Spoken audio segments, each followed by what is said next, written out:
Hey everyone! I'm Sarah, and welcome back to your favorite English learning podcast, a place where you grow more confident and fluent, one conversation at a time. Today, we're talking about a tiny but incredibly powerful word, so.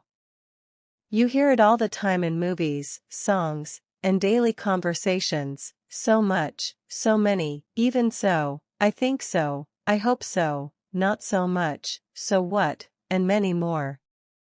This little word might look simple, but it carries a lot of meaning. In fact, it's one of the most frequently used words in English, and mastering it will make your speech sound smooth and natural, just like a native speaker's. So, let's dive into the world of so and discover how to use it confidently in everyday English. Keycap 1 So for linking and transitioning. We often use so to smoothly connect ideas or move to a new topic in conversation. For example, imagine you're starting a meeting and everyone's ready. You could say, "So, shall we begin?" Or maybe you're catching up with a friend. "So, I heard you moved to a new apartment." In both cases, so helps the conversation flow naturally. It's like a friendly bridge between thoughts. Here's another situation. If someone asks you a question you'd rather not answer, you could gently change the topic by saying, "So, let's talk about something more fun." This simple word keeps your tone polite and natural while smoothly guiding the conversation. Keycap 2 So for emphasis. We also use so to emphasize or intensify feelings, similar to very. For instance, "That movie was so funny. I'm so tired after work." It shows emotion, not just information. You're not just tired, you're so tired. You're not just happy, you're so happy. And sometimes, we even use it with negatives to express frustration or attitude. "That's so not fair. He's so not ready for the presentation." Be careful though, this "so not" structure is informal and should be used with friends, not in professional situations. Keycap 3 So much and so many. We use so much with uncountable nouns and so many with countable nouns. Here are some examples. "I have so much work to finish today." "There are so many emails waiting for me."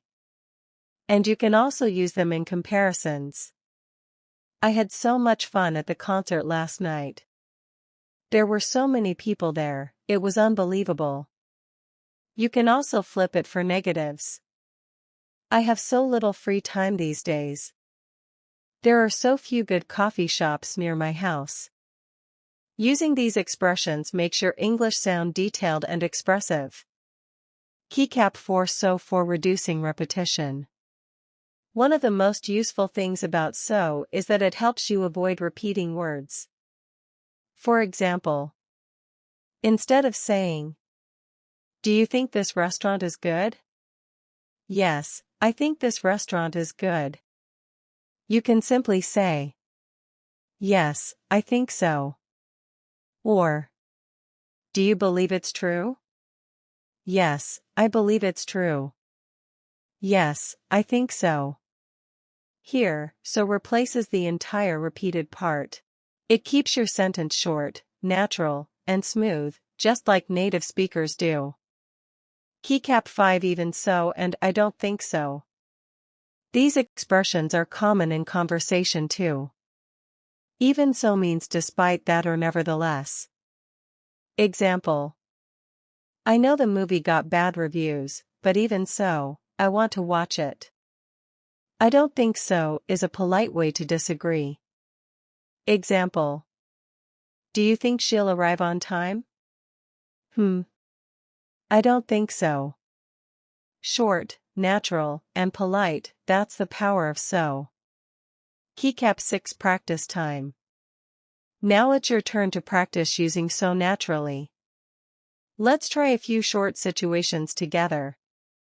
Keycap 1 You and your friend are choosing a place to eat. You ask, "Is this cafe open today?" What can your friend say?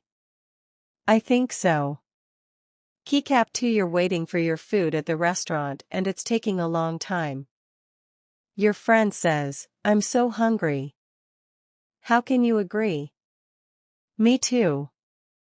I'm so hungry as well. Keycap 3, you hear someone say, she's always late to meetings. How can you respond politely but honestly? Yeah, that's so true, or that's so unprofessional. So, as you can see, this little word plays a big role in how we speak every day. We use it to connect thoughts, emphasize emotions, save time, and sound natural. If you start noticing it in English movies, podcasts, or conversations, you'll realize just how often so appears, and now you'll understand exactly how to use it. So, keep practicing, keep listening, and keep growing. You're doing amazing. Thanks for tuning in. I'm Sarah, and I'll see you in the next English learning episode. Take care, and keep speaking with confidence.